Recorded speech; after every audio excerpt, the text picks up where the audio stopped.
Hello and welcome to my channel study for success. तो कल हमने इस चैप्टर का पूरा ऑडियो बुक ख़त्म कर दी थी। तो आज हम इस वीडियो में इसके एमसीक्यू देखेंगे कि इस चैप्टर से कौन कौन से एमसीक्यू आते हैं। अगर आपने अभी तक ऑडियो बुक नहीं देखी तो आप जाके ऑडियो बुक देख लें पहले।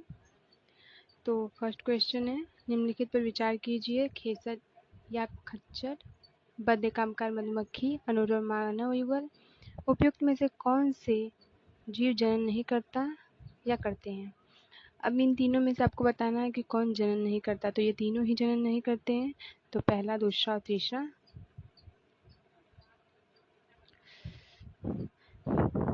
नीचे आप देख सकते हैं। अब अगले क्वेश्चन पे आते हैं। जैविक उपापचयी क्रियाओं के संदर्भ में निम्नलिखित कथनों पर विचार कीजिए। मानव शरीर में होने वाली सभी रासायनिक क्रियाएं जैविक उपापचयी क्रियाएं हैं। किसी भी निर्जीव में क्रियाएं नहीं होती हैं। जैविक उपापचयी क्रियाओं को जीव के शरीर के बाहर परख नली में भी कराया जा सकता है। उपयुक्त में से कौन सा सत्य है। तो इसमें सबको बताना है कि कौन सा सत्य है। तो मानव शरीर में होने वाली सभी रासायनिक क्रियाएं जैविक होती हैं, ये सच है। और किसी भी निर्जीव में क्रिया नहीं होती हैं। तो आप जानते हैं कि जो उपापचयी क्रियाएं होती हैं वो सजीवों का मुख्य लक्षण होती हैं। तो इसमें फर्स्ट और सेकंड सही है। और जैविक उपापचयी क्रियाओं को जीव शरीर के बाहर परख नली में कराया जाता है, तो ये गलत है। तो इसका आंसर हो जाएगा पहला और दूसरा।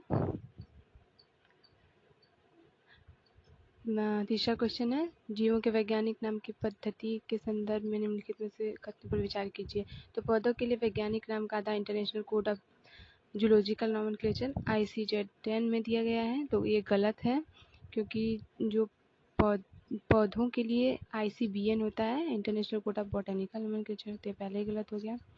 जीवों के वैज्ञानिक नाम की द्विनाम पद्धति कैरोलस लिनेस द्वारा सुझाई गई थी, ये सत्य है। द्विनाम पद्धति में पहला जाति संकेत पद होता है और दूसरा वंश नाम होता है। तो ये भी गलत है।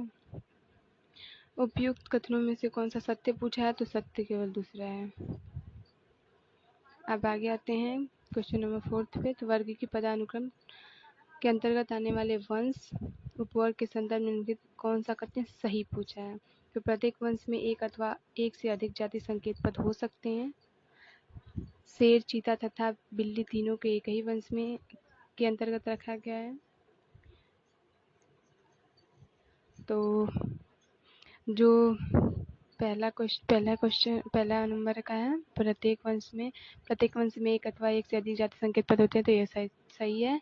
लेकिन शेर, चीता और बिल्ली तीनों को एक ही वंश नहीं, एक ही कुल में रखा गया है। तो क्वेश्चन नंबर दूसरा गलत है, पहला सही है। तो केवल पहला सही है। नेशनल बॉटेनिकल रिसर्च इंस्टीट्यूट निम्नलिखित में से कहाँ है। तो national botanical research institute Lucknow में है, लखनऊ में। तो दैट्स इट। तो अब हम कुछ और क्वेश्चन देखते हैं। तो पहला क्वेश्चन है, मछलियों का अध्ययन जीव विज्ञान की किस शाखा के अंतर्गत आता है। तो ऑप्शन में है हर्पेटोलॉजी, हेलमिंथोलॉजी, ओफियोलॉजी, इक्थियोलॉजी। तो इसका आंसर है इक्थियोलॉजी। किन जंतु किन लक्षणों से पादपों से मिलते हैं। ऑप्शन है, ये दिन रात श्वसन करते हैं, ये केवल दिन में श्वसन करते हैं, केवल रात में श्वसन करते हैं, ये जब चाहे तो श्वसन करते हैं। तो जो जंतु होते हैं और जो पादप होते हैं, ये दोनों ही दिन रात श्वसन करते हैं। तो अगला क्वेश्चन है, जीव विज्ञान शब्द का प्रयोग सबसे पहले किसने किया था। तो जीव विज्ञान शब्द का सर्वप्रथम प्रयोग 1802 ईस्वी में लैमार्क और ट्रावेरियस द्वारा किया गया था। अगला क्वेश्चन है, जीव विज्ञान, जंतु विज्ञान तथा वनस्पति विज्ञान के पिता का नाम लिखिए तथा जंतु विज्ञान के जनक कौन थे। तो जंतु विज्ञान के जनक हैं अरस्तु। जीव विज्ञान के जनक भी अरस्तु ही हैं। और वनस्पति विज्ञान के जनक जो हैं जियोफ्रेक्टस हैं। याद रखिएगा, जंतु और जीव विज्ञान के जो जनक है वो अरस्तु है, वनस्पति विज्ञान के जनक जियोफ्रेक्टस हैं। सजीव और निर्जीव में अंतर क्या है। तो सभी सजीवों में जीवद्रव्य उपस्थित होता है, जो कि सभी सजीवों जीवधारियों की भौतिक आधारशिला है। इसके विपरीत निर्जीवों में यह अनुपस्थित होता है।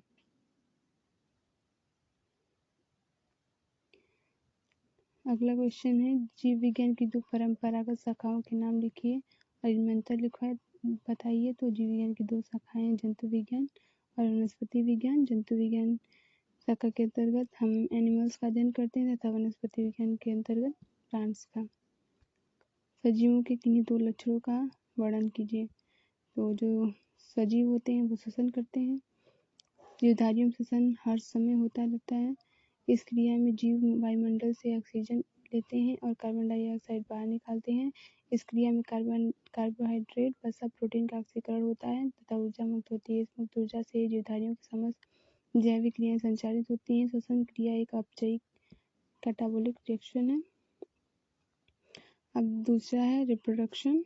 तो जनन भी जीवों का अभिलक्षण है। बहुकोषीय जीवों में जनन, लैंगिक जनन, सेक्सुअल रिप्रोडक्शन का अर्थ अपनी संतति उत्पन्न करना है, जिसके अभिलक्षण लगभग उसके अपने माता पिता से मिलते हैं। जीव अलैंगिक जनन और एसेक्सुअल रिप्रोडक्शन भी करते हैं। फंजाई लाखों अलैंगिक बीजाणुओं एसेक्सुअल स्पोर्स द्वारा गुणन करती है, सरलता से फैलती है।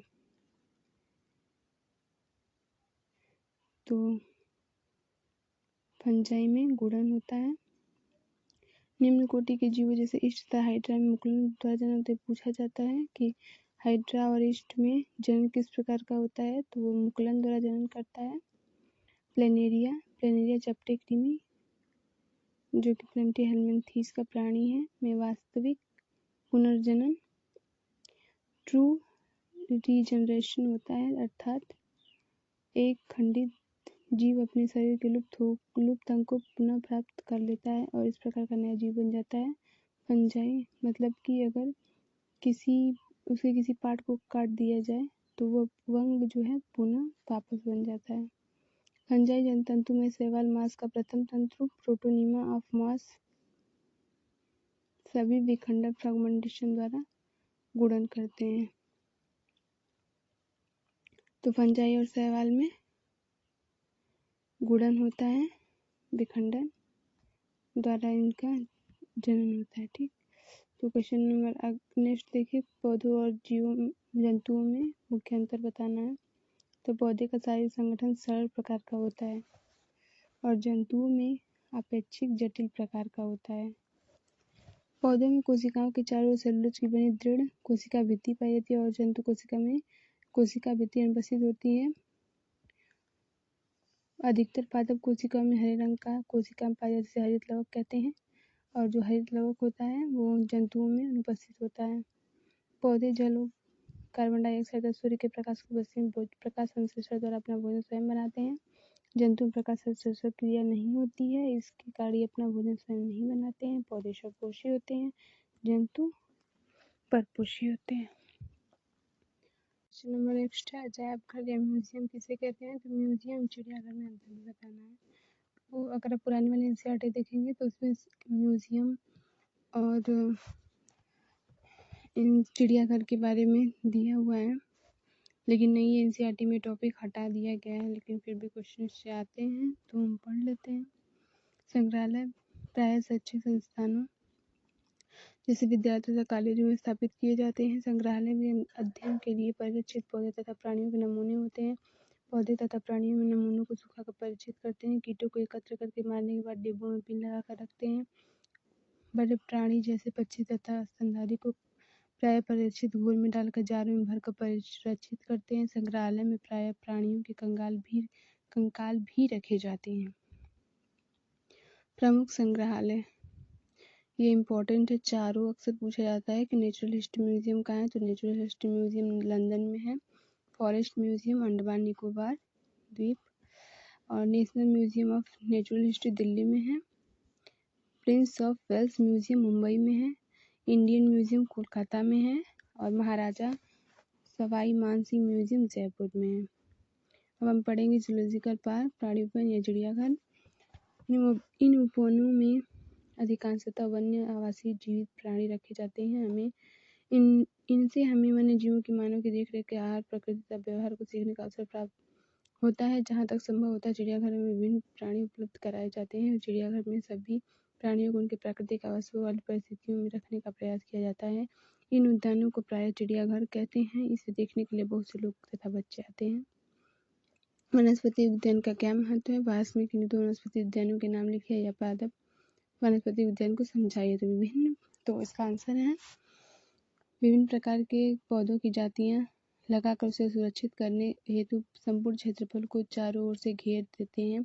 इन्हें ही वनस्पति या पादप उद्यान कहते हैं। वनस्पति उद्यानों से निम्नलिखित लाभ हैं जिसके कारण इनका बहुत महत्व है।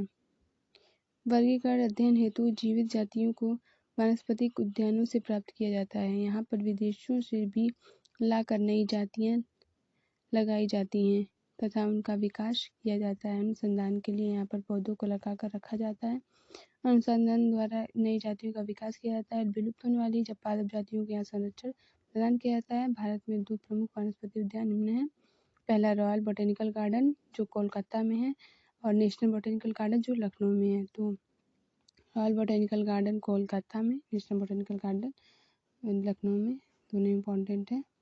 हर्बेरियम किसे कहते हैं? इसे तैयार करके किस चीज़ों की आवश्यकता होती है? तो हर्बेरियम पौधों तथा पौधों के भागों का संग्रहालय होता है जिनमें मान्य वर्गीकरण पद्धति के अनुसार व्यवस्थित रखा जाता है।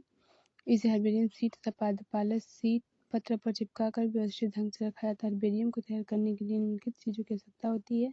पहला है कैंची, चाकू, नमूनों को रखने के लिए वस्कुलर नामक बॉक्स, पादप प्रेस, अखबार, लेंस आदि। तो इसी के साथ ये चैप्टर ख़त्म होता है। नेक्स्ट वीडियो में हम सेकंड चैप्टर पढ़ेंगे। Thanks for watching my video.